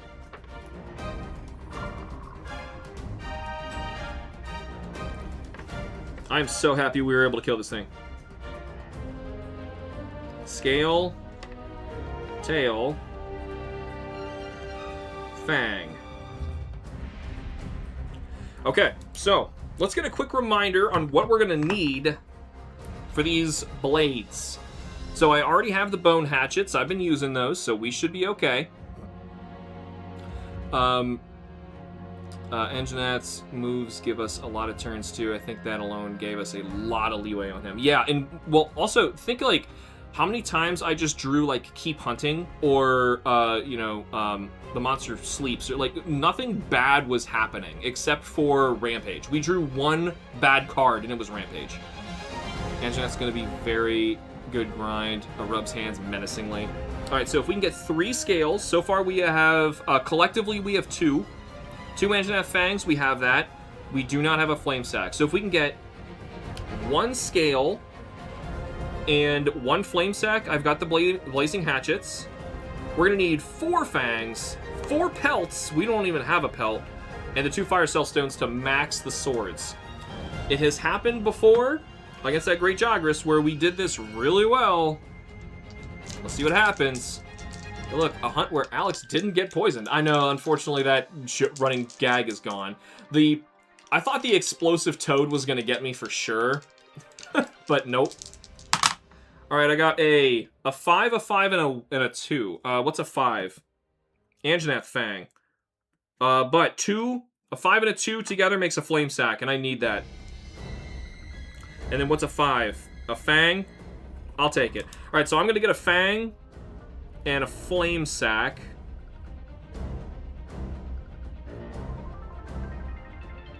All right, if you can get a scale and basically just give me the scale. I think that's all I need from you. Yeah, if you can get... Oh, no. Yeah. You need to get a scale and then trade me 2 scales. Okay, you got a 1. That's a scale. You also have a 2, which could be a pelt. We do need those. And a 5, which is a fang. I think you should take it all. We need quantity right now. We're going to need so much stuff. The shuffling RNG was in our favor. Yep, and I'm going to be shuffling again. We're not keeping this deck next time. Every single time I shuffle that stuff up. It's a lot of work maintaining all this board game stuff that we do. Honestly, yeah, Alex needs a new weapon. My weapon is so bad. I have to stop and sharpen continuously. Time to hand all of our resources over to Alex and max out those dual blades. Well, right now, what we could do is just make the blazing hatchets. You take what gear you have. Honestly, I think you rolled pretty well there. That's not bad at all. So you got a second scale, which is perfect. We needed it. I needed it. 2 is a pelt, which is new. Good. And I will need 4 pelts to max the weapon. So we're going to have to fight him again. And then a 5, which is another fang. Good, because I'm going to need a bunch of fangs. All right. I was going to say, like, let's try and make you an armor part or something, or Maybe make me an armor part, somebody an armor part, but honestly, we need all that stuff. Not the tail, though. We'll take a look in a moment. Most importantly, I need to make that weapon now. Alright, so they are called the Blazing Hatchets. Right here. I will remember this time to make a new attack deck. But basically, I'm going from 10 sharpness, like total cards, to 11? 12. No, it's 12. It's like that's not much of an improvement. Whatever. It's slightly better, and the attack cards are much better. So that's what matters. Oh, we're back at Astera. We've done it. Ladies and gentlemen, for Blazing Hatchets, I need to cross off 3 Anjanath scales. I had 1, you traded me 2.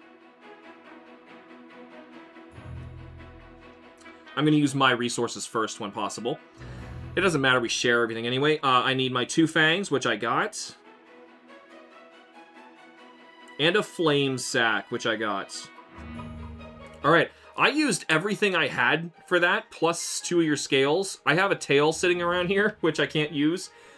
You have 2 fangs and 1 pelt. We're going to need those for the Anjanath Cyclone, which is my maxed out weapon. So maybe we shouldn't make anything. Let's see what his armor's like, though.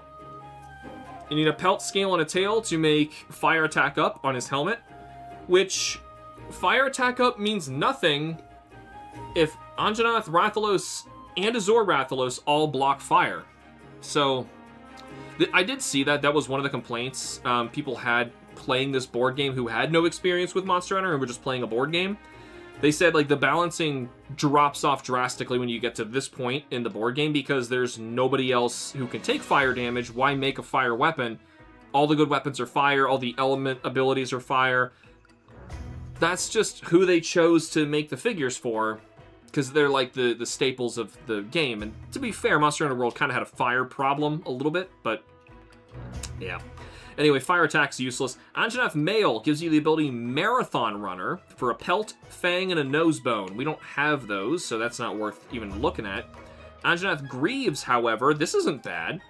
Gives no ability, but 1 defense and 2 fire res. You're going to need a scale, pelt, flame sack, and 2 Macalite ore. That might be a really good thing just to keep because of all the monsters that are going to be using fire on us. So if we're going to start building some armor, I think we need to prioritize the legs. Because as we were seeing there, we were getting really lucky with our rolls, but also with our draws. Because Anjanath should have had lethal damage against us for quite a lot of that. Yeah, World had way too many fire monsters. Sounds like a typical Capcom game. Unbalanced tail and back. Yeah, Alex needs a weapon. Alright, so at least we made the weapon. It doesn't look like we're going to be able to work on armor today. We have way too little stuff. The smithy's staring us like we're crazy. So, instead, we are going to prepare for next time, where it sounds like we are going to be fighting the next investigation level of the Anjanath. It's going to be fiercer. It's going to have more HP. It might even have more defense in different parts of its body, which more defense means we can break more parts, so who knows? What happens if you break his back, by the way? If you broke his back, you would have gotten the Inferno Sack, so you don't need that in his weapons, so who cares? We could both make Anjanath parts, that's true, if we can get enough stuff. We might have to fight him 3 times for that, because there's a lot of carryover with pieces that you need. I'd say Alex's ideal set is Jagras Head, Toby Chest, and Anjanath Pants. I couldn't have anything for Toby's chest, but that does Marathon Runner.